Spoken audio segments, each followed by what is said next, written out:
bagus kita hargai dengan harga yang baik gitu Pak. Makanya nanti ada kesepakatan mutu dan harga itu.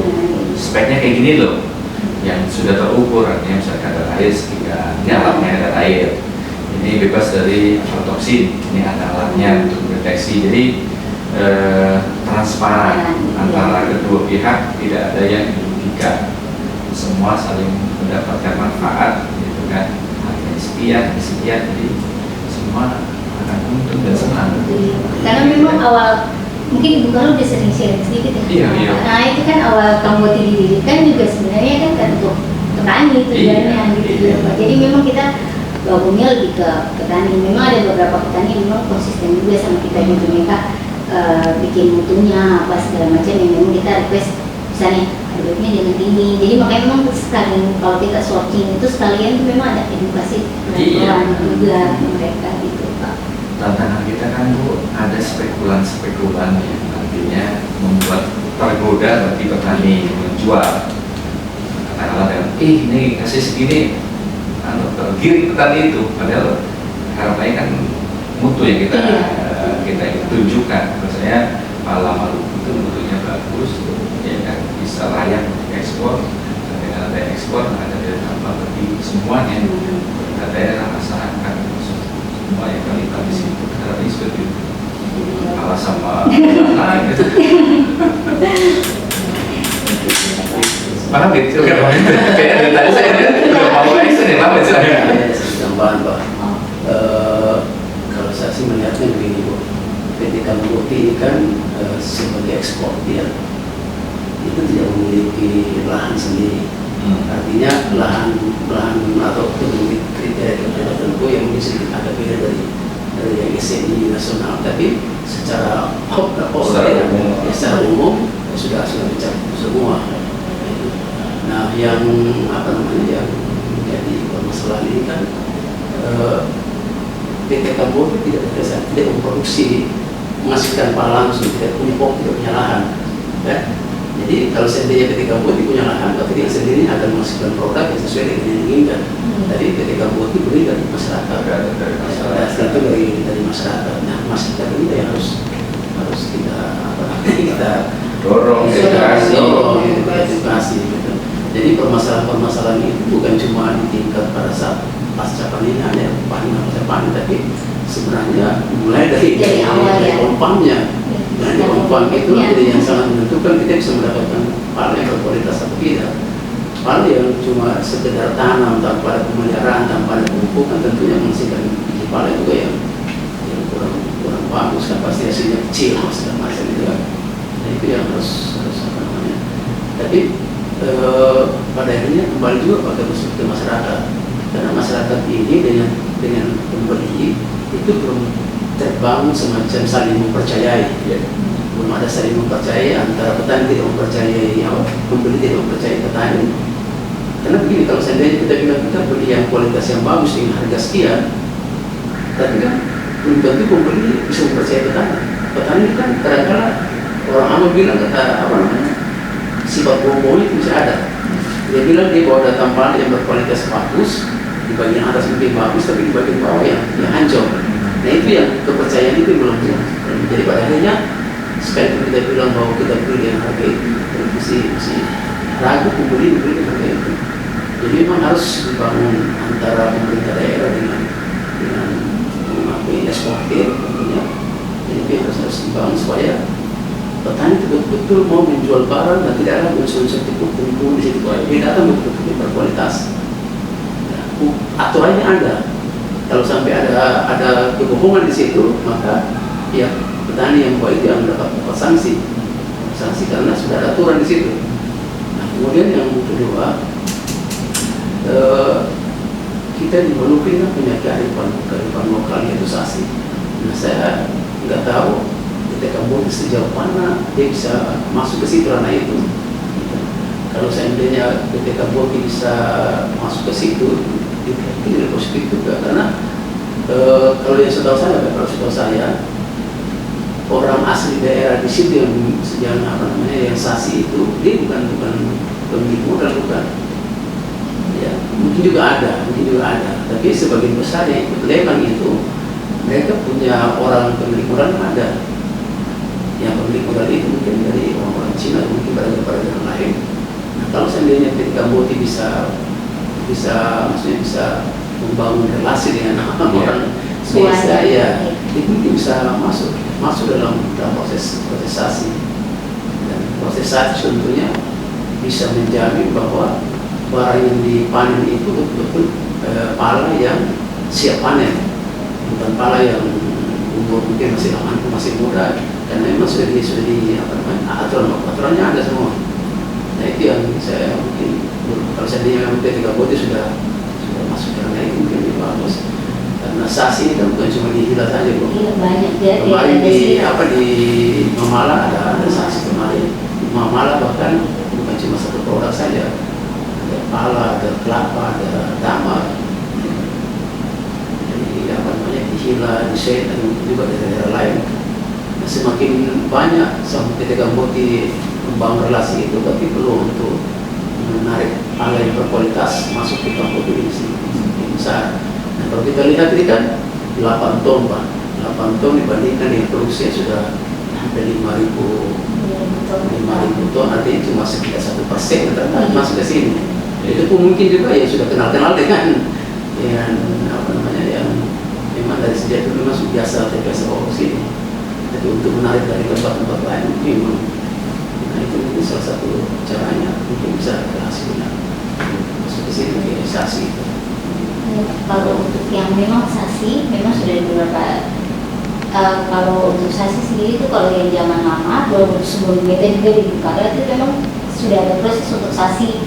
Tidak sih belum begitu tahu juga, tapi sudah ada proses masuk ke sana. Kemarin itu juga betul ada proses untuk masuk ke sasi, cuma memang ada beberapa halangan. Itu pada waktu itu di CI. Nah ini kedepannya ini memang ketemu terapkan memang ada sistem sasi. Selain itu yang tadi Bapak bilang juga tarif lokalnya, selain juga memang kalau sasi itu menjamin produknya itu sudah aman gitu. Sebenarnya pasca panennya itu ketua yang langsung tangani gitulah, langsung masuk di pengering. Kalau dia langsung dari ketua punya pengering atau sudah handle sendiri begitu. Jadi lebih aman dia punya pasca panennya dan selain itu juga bantu masyarakat yang di sekitar gitu. Dan memang iya kedepannya memang pengen lebih ke sasi. Karena sasi kan yang bisa dibela gitu, bukan asli daerah situ. Ada asli ya, soa dari situ. Jadi kita masih punya relasi dengan beberapa. Iya, memang ada beberapa itu juga mitra di sana juga, jadi memang bangun, tapi memang ada beberapa. Jadi sering itu lihatnya dari dia punya kualitasnya, di pokoknya itu kira-kira bisa dapat jongsur. Istilahnya orang punya sureking begitu, sudah begitu. Biasanya masyarakat itu sudah bisa tahu, bisa taksasi kira-kira dari kelompok yang punya dua ini satu tahun bisa dapat berapa ton. Jadi memang ada juga masuk juga untuk sasi, dan juga kalau untuk yang petani ini juga Pak, yang kadang-kadang kan ada yang istilahnya pala di depan bagus, bawahnya kan sih bagusnya karena itu ya. Jadi makanya memang sistem trust juga yang nggak tahu cari itu orang bilang iya belum terbangun baik-baik begitu tuh Pak. Nah, jadi ini memang kenapa tuh Katong dulu juga untuk sertifikasi Uni Eropa di Hila atau khususnya di Hila itu karena ini jadi akan bisa jadi contohnya kayak daerah prototipe-nya, prototipe sertifikasi Uni Eropa. Jadi ketika kalau ini sudah tersertifikasi Uni Eropa kan berarti kan harga pala dari Hila sendiri, dari dia punya petaninya sudah tersertifikasi, itu kan harganya sudah bukan harga normal lagi. Nah itu kan bisa memicu dong juga untuk misalnya orang Ambon ini kan orang Ambon semua manusia ini kan saya pernah puas dong pasti kan ingin lebih gitu. Nah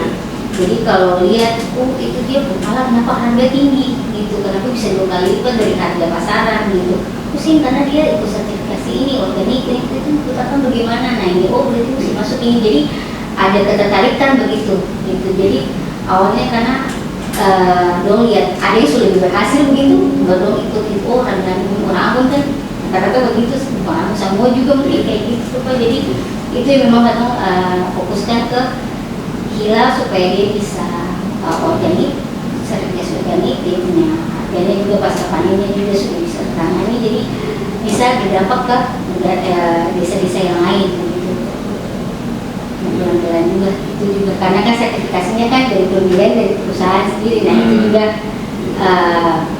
lagi atur proses juga setiap desa di bagaimana gitu. Tidak cocok banget. Iya.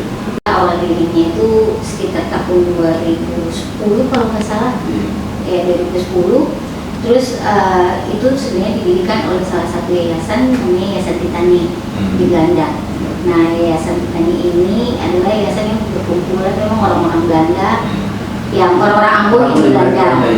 Nah mereka konsen memang untuk pala, jadi memang mereka kerjasama untuk memang mendirikan PT Kambuti sendiri. Nah, PT Kambuti ini ada beberapa organisasi dan pergantian. Jadi pertama awalnya dari PT Kambuti Rempah Maluku, setelah itu beralih ke PT Kambuti Ewang Maluku, Kambuti Pusaka Maluku, Kambuti Ewang Maluku, setelah itu Kambuti Rempah Maluku. Jadi pemegang saham itu dari orang-orang. Iya, orang-orang yang sama. WNI. Iya, seorang Indonesia yang ada di mana? Iya, sih di sini, Oh, di sini, iya, pemegang sahamnya di sini. Iya. Nah, Makanya ekspor ini kebanyakan Belanda. Iya, karena memang marketingnya memang, iya, karena kan kalau bicara ekspor nih, katong kalau sing ya bayar ya, Iya. tak salah juga tuh kibuta itu orang bilang. Kita bisa kenapa sih pernah ke Jerman atau kemana-mana? Iya, karena memang